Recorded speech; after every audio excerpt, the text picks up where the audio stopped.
I mean, how much is a lot of money to you?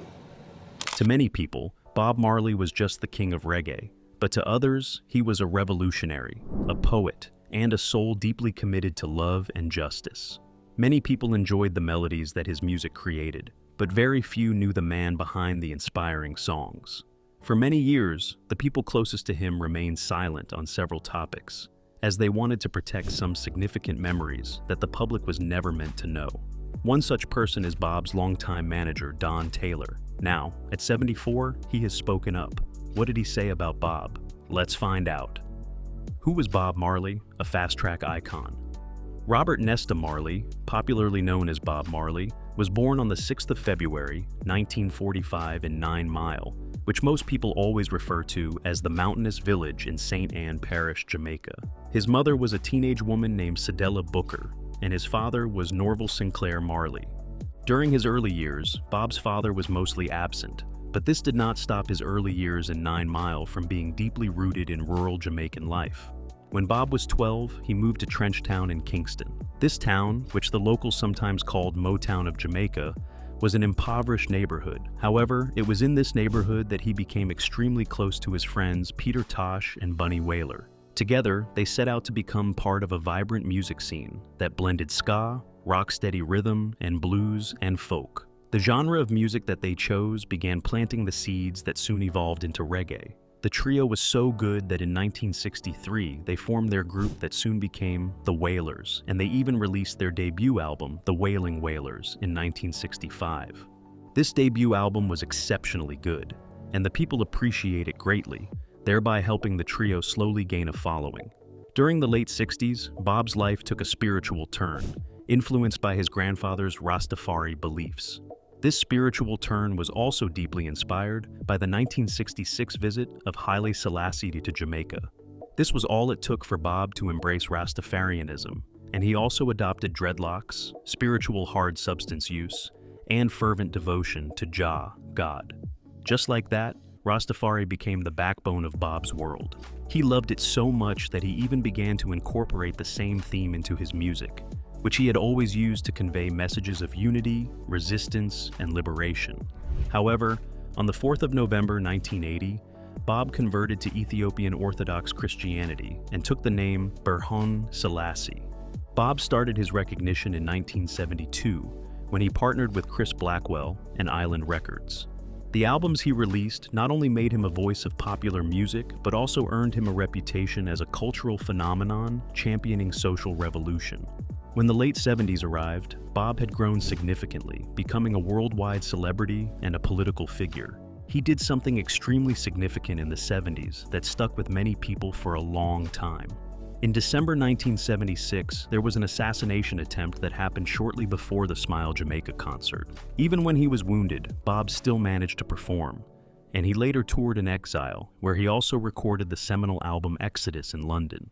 Even though Bob sold over 75 million records, his legacy went far beyond sales because he transcended reggae into world music, and even made a lot of people worldwide adopt Rastafarian symbols like dreadlocks. Unfortunately, his demise on the 11th of May, 1981, brought an end to a 36-year life, but it also ignited an enduring cultural earthquake. This raises the question, what truth has late Bob's manager finally spilt? Was it something related to his career? Before we unveil this, let's find out who his manager was. The manager. Bob Marley's manager, Don Taylor, was born on the 10th of February, 1943 in Kingston, Jamaica. Don has been surprisingly quiet for a long time, but after years of silence, he has finally broken the silence. Don started his hustle by selling cigarettes and washing cars in Kingston. This early hustle soon led him into the US music scene during the early 60s. When he entered the music industry, he began working with mostly rhythm and blues artists, such as Little Anthony and the Imperials. These artists helped him to fine-tune his craft as a manager and promoter. Bob and Don first met in 1974 in Jamaica, when Don was organizing a concert where Marvin Gaye headlined and the Wailers opened.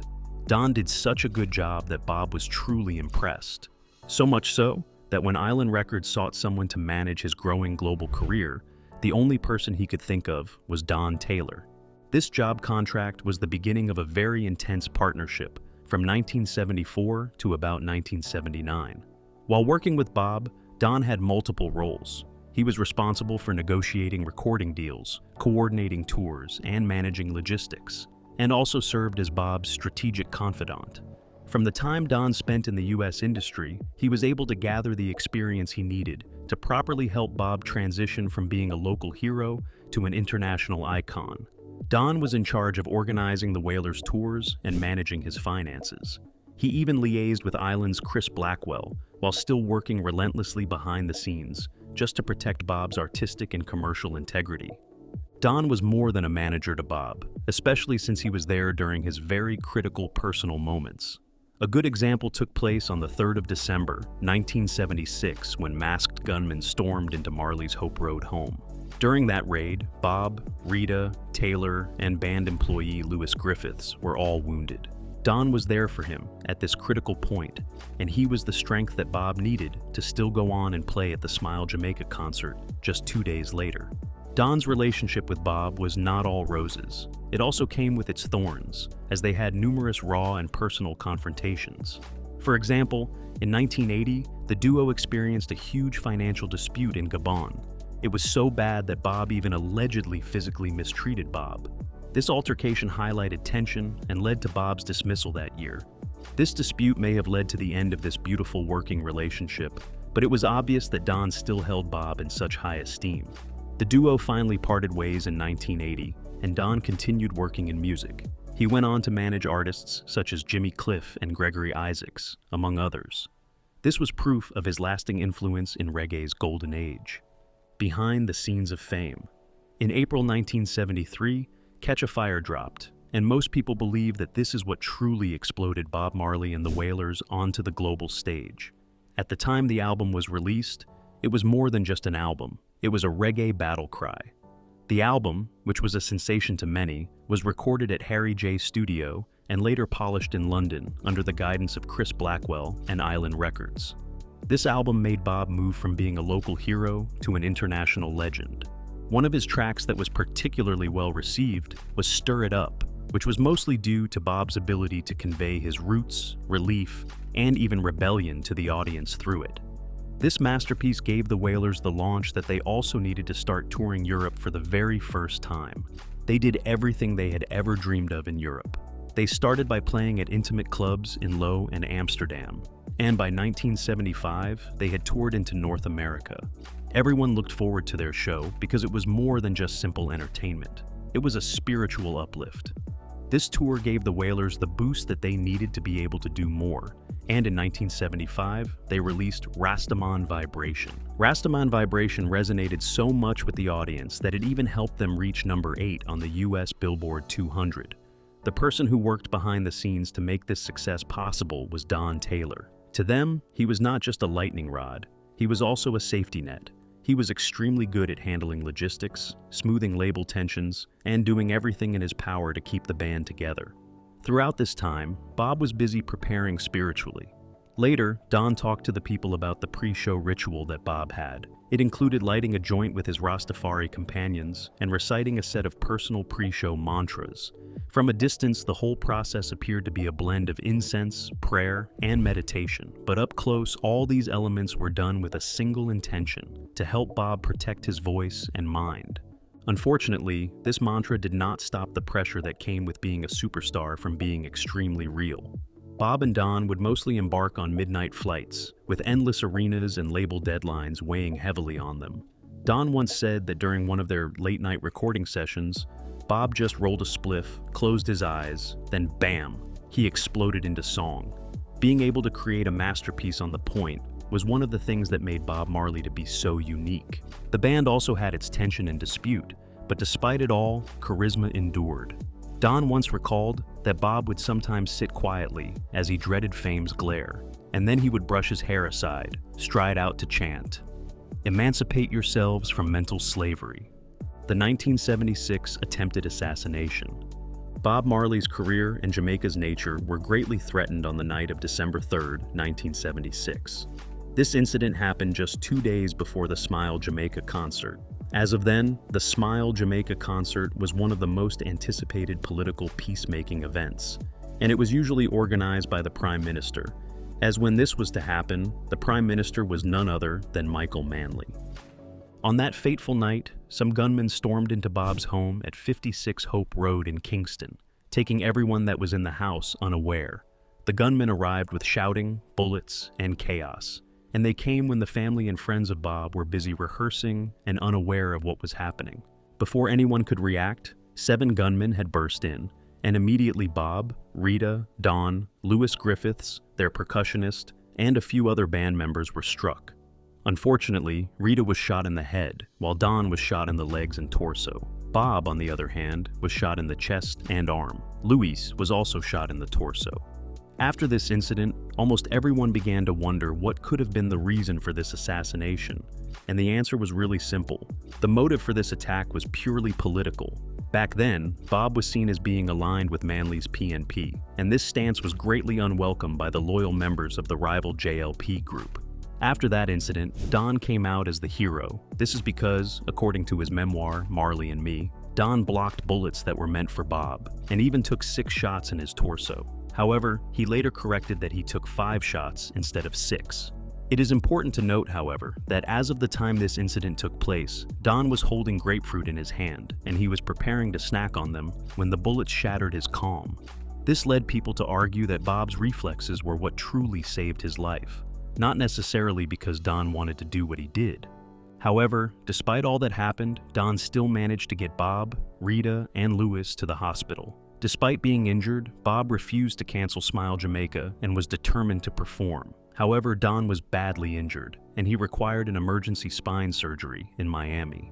While Don was in the hospital bed fighting for his life, Bob was also pushing through the pain to lead a crowd of 80,000 people just 2 nights after his attack. This showed the people of Jamaica that music and unity would never be silenced. After the shooting, Don told the public that he and Bob later attended a lot of court proceedings where some of the gunmen were convicted. One of the arrested gunmen finally broke after intense torture and confessed that the CIA was involved. He said that they gave them guns and hard substances in exchange for hits. It is important to note, however, that all these are just what Don claimed in court. To a larger population, the official police records show the shooters were never publicly named or tried. After that night, Don didn't publish, speak, or sensationalize what had happened, and to many people, this was a true sign of survival and loyalty. Now, 40 years have passed, and he is finally sharing his truth about the blood, the adrenaline, and even the whispered jokes. He is now doing all of these just to reveal a truth whilst in legend. The long silence, why speak up now? For many years, the one man who stood closest to Bob Marley through his fame, the bullets, and even his spiritual awakenings decided to remain silent. Despite holding such intimate knowledge of the most important moments in this legend's life, he still did not share a single soul his side of the story. People often wondered why he had remained so quiet for so long. Well, the reason for that is a bit complex, and it is mostly a result of loyalty, deep emotional scars, legal entanglements, and personal grief that was created as a result of a long-held wall of silence. By the time Bob passed away in 1981, Don had not just lost a client. He also lost a brother and a spiritual companion. After all, Bob was the man he loved so much that he did not mind collecting bullets. However, after Bob passed, all hell broke loose, particularly because Bob had not left a will and had no straightforward estate plan. The next thing that happened, unfortunately, was a series of bitter legal battles, claims, and counterclaims that tarnished his legacy. This was a terrible situation, and it left Bob's estate entangled in a contentious dispute for an extended period. The person that was right in the middle of it all was none other than Don Taylor. If Don had spoken out all those years ago, it would have meant that he was trying his best to invite lawsuits and scrutiny, and he would have also betrayed many legal agreements. As of then, some things were just better left unsaid. Despite how painful the hurt he felt was, time still had a way of softening those old wounds and even illuminating the urgency of legacy. Now, Don is in his 70s, and while his younger self was overwhelmed by the fast-paced life that comes with managing a star like Bob Marley, his later years have allowed him to engage in some deep reflection. This reflection that he embarked on has opened him up to the truth that if he doesn't tell his story now, it may never be truthfully and fully told again. In the words of Don Taylor, this is not about fame or money. This is about the truth. However, people still argue that something else must have happened behind the scenes to have prompted Don to speak up now. They debate that it could have been a brush of illness or even the loss of a close friend. No matter the case, Don has stated that what truly kept him from the spotlight all these years was the emotional toll that would come with reliving the past. He stated that the trauma of that assassination alone and the sound of the bullets tearing through the night was enough to freeze any memory in time. Every time Don tries to talk about that night in interviews, he usually becomes teary, but now, the urgency to clarify Bob's legacy has outweighed the pain of recalling it. Fresh revelations. When Don finally started talking about what truly happened, he didn't start with scandals or headlines. He began with a laugh, the kind of laugh that would have echoed through Kingston that night and sipped its way into Hope Road after so many hours of rehearsal, reasoning, and ritual. As he recalled, Bob Marley was not a prophet, but he was sometimes the Joker. Don insisted that sometimes Bob would go around the living room, trying his best to imitate American rhythm and blues singers, just so his band could laugh. That wasn't all he did, though.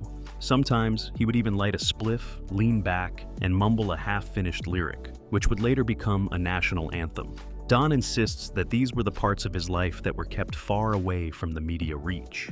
Don also stated that on some nights, the poetic side of Bob would take over, and he would scribble verses on napkins, brown paper bags, or any other available material. Unfortunately, not all of his pieces were being used. One such piece, as exposed by Don, was, "When Babylon fall, don't dance on the dust, plant a tree instead."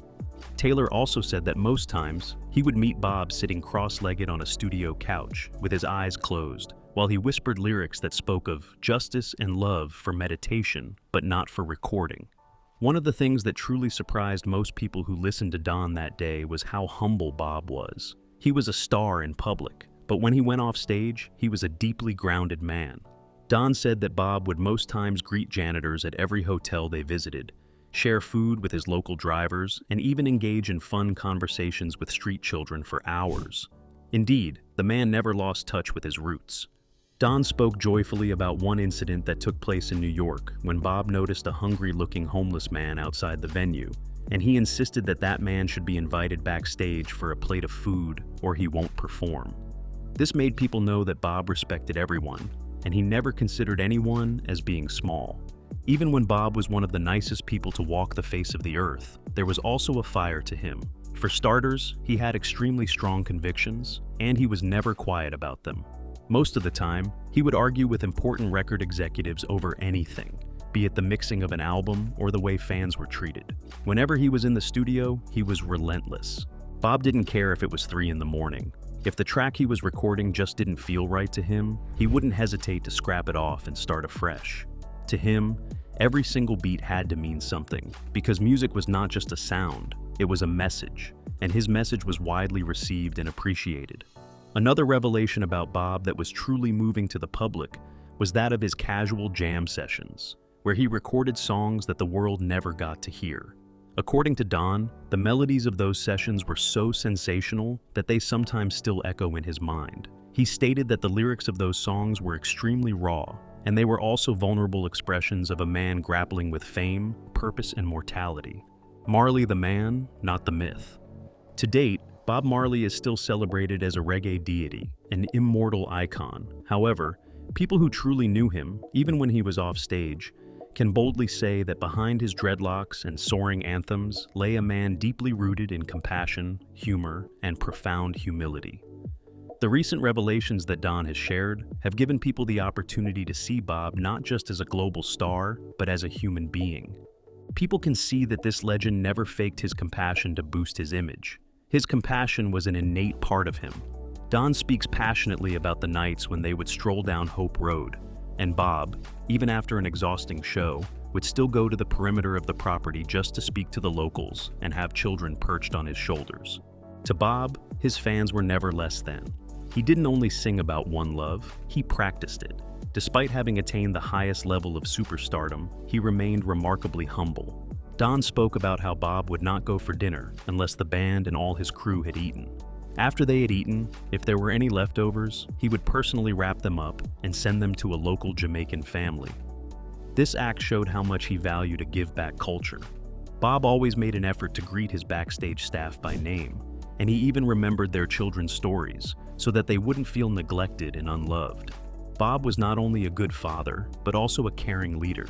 His kindness and love are also reflected in his house. Along with his beautiful wife, Rita, Bob had 11 children. 3 of those children were born to his wife, Rita, while the others were with his other partners. Even when he was not married to them, Bob made sure to acknowledge every single one of them and provided for them both in his life and after his demise. Even when Bob was on tour, he would welcome his children to the stage and teach them the lyrics to the songs. Most of the time, his kids could be seen sitting in the front row.